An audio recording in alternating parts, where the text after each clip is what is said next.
Iron deficiency chlorosis in soybeans is called a disease, but Darren, I don't think it's a disease at all. Well, it's not a disease, and the other thing that it's not is it doesn't mean the plant is lacking iron. So it's really a confusing name when you say iron deficiency chlorosis. The big thing is you've got chlorosis going on. You've got some yellowing on the soybean plants. You'll see it between the veins. So you'll see on the leaves, picture the veins like the fingers on your hand, and those veins are still going to be green, but all the plant tissue in between those veins or in between the fingers is going to be yellow. And that will show up on the upper leaves of the soybean plants as they get growing through the season. They need to have some iron. And when they run short, iron is one of those nutrients in the plant that's going to show up on the upper leaves because it doesn't move around in the plant. Once it's part of a leaf, it stays part of that leaf. So when the new leaves come out and the roots can't extract the right amount of the right form of iron, then all of a sudden those leaves are going to show that deficiency. Here's what it really comes down to. This is a simple problem to solve. Fix your soil pH. If you have a soil pH that's 7 or less, you're not going to see iron deficiency chlorosis, and very rarely will you see it if your soil pH is 7.4 or less. So to reduce your soil pH, what you're going to want to do, in the short term, you can certainly add elemental sulfur. In the long term,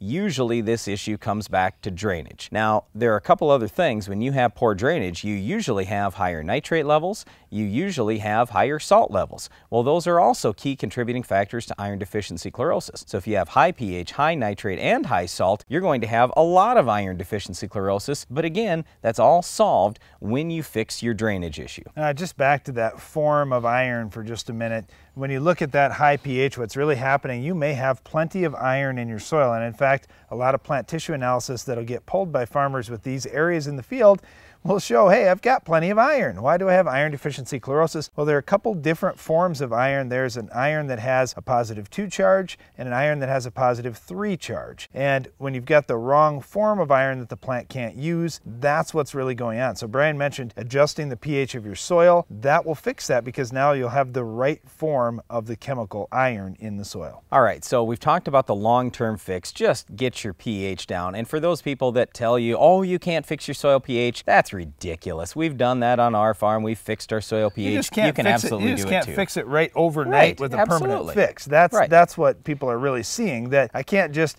go out, spray some product on, or spread some kind of fertilizer on, and everything's better from here on out. No, that's not the case, but you have to look at it this way. We didn't develop this problem overnight either. Our pH was good at one point, but something went wrong and it just continued to get worse. And when you have these areas out in fields and you don't deal with them, they're just going to continue to get worse and worse and worse, and they're going to spread and spread and spread in your field. So when you see iron deficiency chlorosis, that should be a big wake-up call that, wow, if my plants are visually showing me a nutrient deficiency, that's a serious problem out of my field. It's been going on for years already and I haven't seen it. Now it's showing itself in the plant. It can't hide it anymore in the field. I've got to get that taken care of. So when you think about the short term in soybeans, there are some quick fix things that you can do for 1 year to try and get by. First of all, you can pick a different variety. Yeah, but they aren't fixed things. They aren't fixed things. All they are is band-aid approaches, and you're not going to maximize yield with these steps. So we want you to take the long-term approach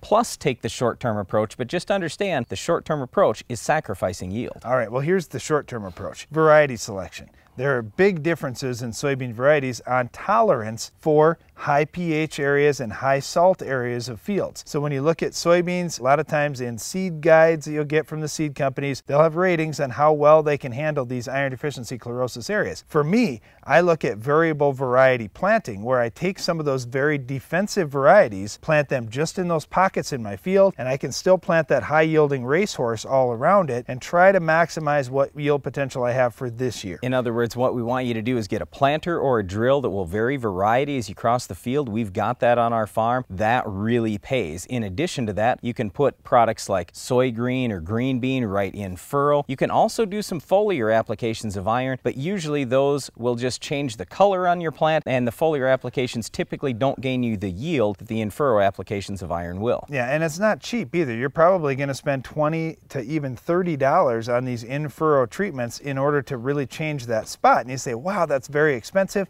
Sure it is. Maybe it's 2 to 3 bushels of soybeans that you're going to spend, but believe me, if you don't address that problem, you're going to give up 20 bushels or more in those areas. One other thing that can be a problem in these areas where crops won't grow is weeds can take over. Weeds like our weed of the week. Can you identify this week's weed?